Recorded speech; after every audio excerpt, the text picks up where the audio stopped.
अस्सलाम वालेकुम, this is me सदाकत मुबीन। बहुत सारे लोग मुझे इनबॉक्स में पूछ रहे थे कि क्या रोज़े के कुछ हेल्थ बेनिफिट्स भी हैं। तो जी हाँ, बिल्कुल रोज़े के हेल्थ बेनिफिट्स बहुत ज़्यादा हैं। अगर हम बात करें सबसे पहले डाइजेशन की, तो जिन लोगों में डाइजेशन के इश्यूज़ रहते हैं उनके लिए तो रोज़ा बहुत ज़्यादा हेल्पफुल है। वो कैसे? क्योंकि देखिए जैसे हम एक गाड़ी को स्टार्ट करते हैं, हमारी बॉडी को स्टार्ट करने के लिए फूड होता है। जैसे ही अब हम फूड लेते हैं, हमारा स्टमक उसे डाइजेस्ट करता है और उससे रिलेटेड जितने ऑर्गन्स होते हैं वो उस फूड को एब्जॉर्ब भी करते हैं और डाइजेशन में भी हेल्प करते हैं। तो पूरा एक सर्कल जो है वो इन्वॉल्व होता है ऑर्गन्स का। तो जब हम शुरू में ही बॉडी को फूड नहीं देते रोज़े की वजह से, तो हमारी इग्निशन ही नहीं होती, हमारा स्टमक काम ही नहीं करता, उससे रिलेटेड जितने ऑर्गन्स हैं वो भी रेस्टिंग पोजीशन में चले जाते हैं। और जब हमारे ऑर्गन्स रेस्टिंग पोजीशन में चले जाते हैं तो वो फिर भी काम कर रहे होते हैं। वो सारा जो मेहनत होती है वो हमारी बॉडी की रिपेयरिंग में लग जाती है। हमारी बॉडी जो है वो रिपेयरिंग मोड में चली जाती है। यहाँ पे सबसे बड़ा बेनिफिट ये है कि हमारी बॉडी की पूरे साल की जितनी भी हमने अंदर तोड़ फोड़ की होती है उसका एक मेंटेनेंस टाइम जो है वो है रमज़ान।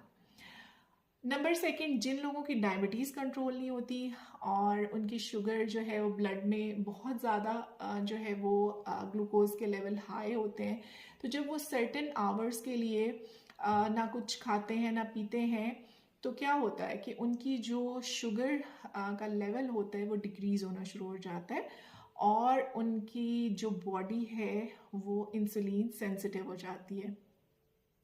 इसके अलावा इसका एक और बड़ा बेनिफिट ये है कि जब आप इतने दिनों के लिए फास्टिंग करते हैं तो हमारी बॉडी में अगर कहीं खुदा न खास्ता कोई ऐसी चीज़ कैंसर जैसी चीज़ अगर डेवलप हो रही है, तो जब हम उसे शुगर नहीं देते बॉडी को और बॉडी जो है डिप्राइव्ड हो जाती है शुगर से, तो क्या होता है कि हमारे जो इस तरह के कैंसीरियस सेल्स होते हैं वो भी आहिस्ता आहिस्ता जो है वो डेड होना शुरू हो जाते हैं। लेट्स से पहले दिन वो थोड़ा सा स्क्वीज होते हैं, नेक्स्ट डे वो मज़ीद उनका साइज़ जो है वो डिक्रीज़ होता है और आहिस्ता आहिस्ता ये चीज़ें जो हैं वो बॉडी से रिमूव हो जाती हैं, डिस्ट्रॉय हो जाती हैं और इसी अमल को हम ऑटोफैगी कहते हैं।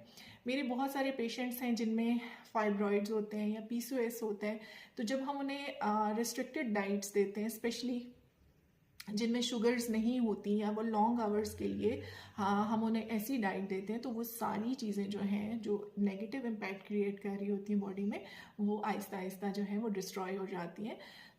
ये भी एक बहुत इम्पॉर्टेंट बेनिफिट